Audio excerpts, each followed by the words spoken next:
আলাইকুম ওয়া রাহমাতুল্লাহি ওয়া বারাকাতুহু। আজকে যে বিষয়ে কথা বলবো সেটা হচ্ছে বাড়ি ভাড়া সম্পর্কে বিভ্রান্তিকর তথ্য। বাড়ি ভাড়া সম্পর্কে যদি কেউ বিভ্রান্তিকর তথ্য দেয়, যেমন এইরকম যে 1000 থেকে 2000 টাকা বাড়বে, সে যেই বলুক না কেন, আমি জানি না অনেকে বলতেছে নাকি এরকম একটা কথা। বাংলাদেশের মানে লজ্জা হওয়া দরকার আমাদের শিক্ষকদের। জাতীয় বেতন স্কেলে চাকরি করলে কাউকে এই 1000 টাকা বাড়ি ভাড়া দেওয়া হয় কিনা, এটা যে বলে যে 1000 থেকে 2000 টাকা বাড়ি ভাড়া বাড়বে, হ্যাঁ, তার মানে সে সমর্থন করতেছে, সে এটার প্রতিবাদ করতেছে না। আমি তো মনে করি তার লজ্জা শরম কিচ্ছু নেই। এটাকে আমরা সমর্থন করব?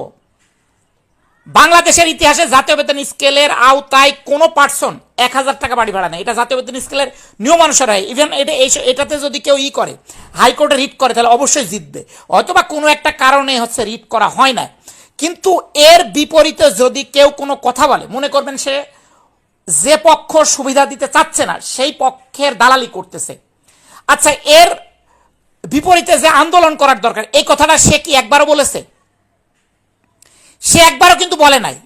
তো যদি না বলে থাকে, আমি মনে করি আসলে কথাটা বলা কেমন হয়, তাকে সাথে সাথে রিপোর্ট করবেন, তাকে ব্লক মেরে দেবেন।